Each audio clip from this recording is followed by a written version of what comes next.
Hello and welcome to Undervisey. My name is Soham and today we are going to talk about Attack on Titan Season 4 episode number 15. But before that, if you're new here, then please consider subscribing to our channel since I do weekly anime and manga related content along with Attack on Titan reviews. Also, we are trying to hit 6,000 subscribers by the end of this month, so a like and sub would be massively appreciated.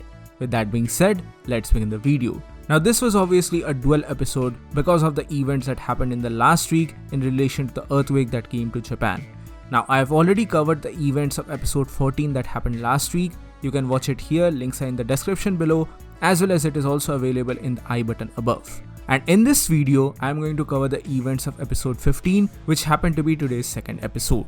Now this particular episode focused solely upon the memories of Zeke, and we finally get a much needed insight into his characterization and why he went on to do these particular things, because as we know from the prior chapters, he was initially a very kind child, so why did he actually go on to do all these atrocities?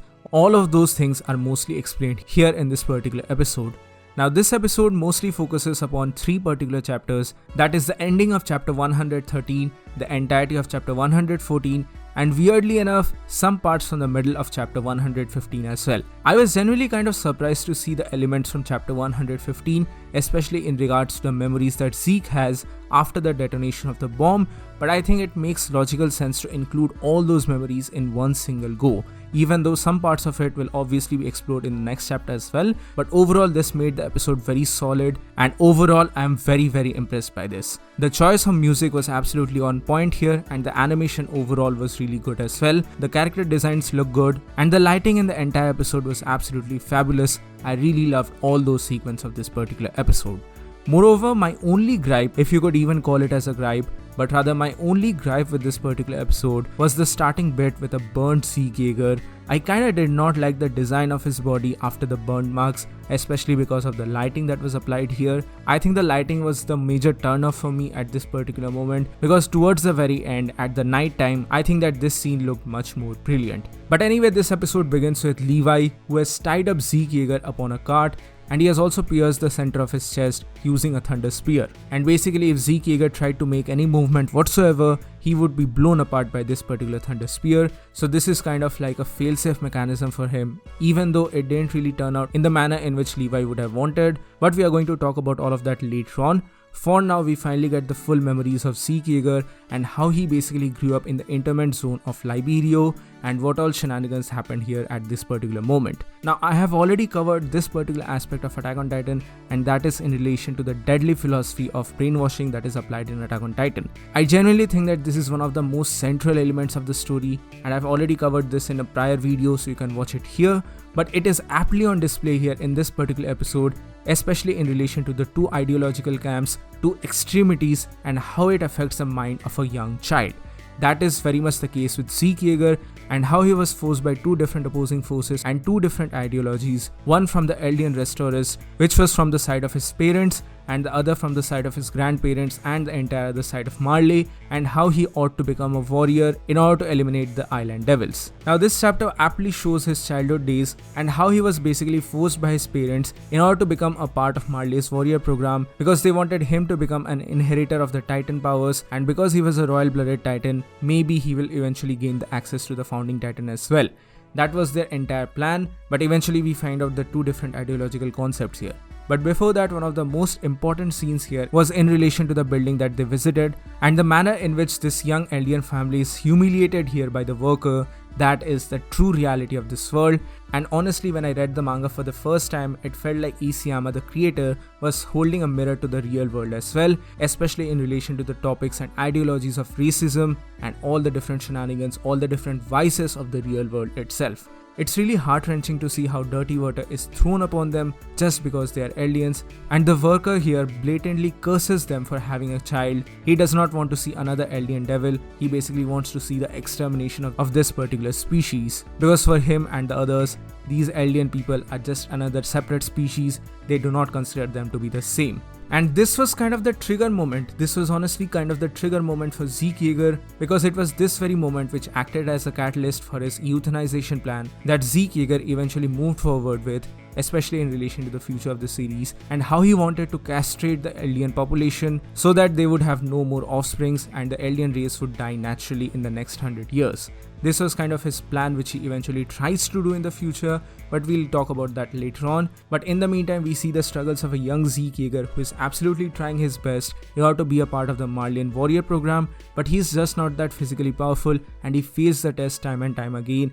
And at this moment, his parents are kind of given up on him because they know that he's not going to be able to inherit the Warrior Titan program. He does not have good marks in the program and thus he will probably not be able to inherit the Titans as a part of Marley's Warrior program. This affected Zeke deeply. This affected him very deeply because on one hand he had the new teachings of his parents which was totally contradictory from the history that has been fed up to him. Once again, this is a part of the brainwashing aspect of Attack on Titan and how all the masses are brainwashed here in relation to a false history, and on the other hand he has his grandparents who were questioning his parents' motives and how they were potentially feeding him a false history.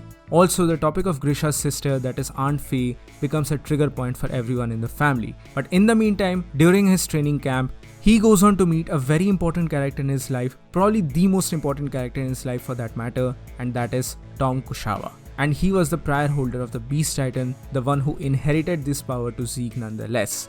And it is from this point onwards that they actually develop a relationship. Zeke and Tom started to practice their baseball lessons from this point onwards, and you can basically see here how he developed a signature rock throwing technique here because of his baseball skills. Moreover, a lot of different informations are revealed here in this particular episode in relation to how Kusawa is actually a researcher and how he's technically useless in the war because of a different kind of a Beast Titan, and it is obviously hinted here very well in the anime. I was kind of really surprised to see this particular thing because if I'm not wrong, this was actually not foreshadowed in the manga. This is something which the anime has actually added on their own. And of course, I'm not going to spoil it for the anime only viewers, but manga readers obviously know what I'm talking about here in this particular moment. And I was really surprised and happy to see this here as well. Now, Tom also reveals the fact that he's actually a scholar, he's not a fighter as such, and he wanted to become a Titan in order to study himself as well. He was a scholar, he was a researcher, he was not a fighter, and he wanted to know the truth behind the Titan powers and how the path works and how these flesh, bones and blood basically come upon from out of literally nowhere. He wanted to know the truth behind the paths and all the secrets that it held and what exactly happened to Ymir and how did she gain the powers in the very first place. But eventually Zeke found out the truth about his parents, and Zeke knew if Marley found out about this, he along with his entire family is going to be sent off to the Devil's Island and they are going to be transformed into the Titans. So at this moment it was the idea of Tom Kusawa himself who said that turn your family in, become a traitor for your family in order to become an honorary Marleyan citizen. And this was the turning point of the series because at this moment Zeke Yeager turned on his parents and the rest is history. We know what happens after this from the memories of Grisha Yeager himself. Time passes on and Zeke eventually grows up and he inherits the powers of the Beast Titan as well. Moreover, once again the anime has added some interesting scenes here, especially in relation to the other Marleyan officers who were clapping at the death of Tom Kusawa and how Zeke Yeager ate him. I thought that this was really a brilliant touch of the anime and I was really happy to see this because it shows the mental nuance of the series and how twisted the reality of this world actually is. And after all of this, we eventually got to see something very interesting which I was not expecting, and that was in relation to chapter 115, which is actually the conversation with Reiner and Bertolt and how they revealed the truth about Eren Yeager to them and how they suspected that he had the founding Titan powers and how eventually Zeke Yeager managed to have a talk with his younger brother, that is Eren Yeager himself, and they had a chat about their differing ideologies and what all they wanted to do and how their quote-unquote evil father had a play in all of these things. But all the things are not entirely shown here, and I think that some of the memories are going to be shown in the next episode as such. And after all of this, basically, Zeke Yeager finally wakes up and it's night time, and to the absolute horror of Levi, Zeke Yeager actually detonates the Thunder Spear. And thus, there's a huge and catastrophic explosion. Now obviously Yelena and her part of the story was removed from this particular episode. I am assuming that the next episode is going to have all of these things. Moreover, episode 16 is the quote-unquote final episode of the first part of Attack on Titan season 4. As such, I'm expecting to have a huge announcement next week in relation to a part 2 of the season, or maybe a movie, or maybe both. I don't know what is going to be the announcement, but basically a huge announcement is obviously coming up very soon. But anyway, this is it for episode 15 of Attack on Titan season 4. So what do you guys think about all of this? Please mention your thoughts in the comment section below. So that's it for today guys, thank you so much for watching. Please give this video a thumbs up if you like it, share it with your friends and subscribe to the channel for more. Also, please do join the channel membership for some very cool perks and features. With that being said, this is WonderYZ and I'll see you soon in the next one.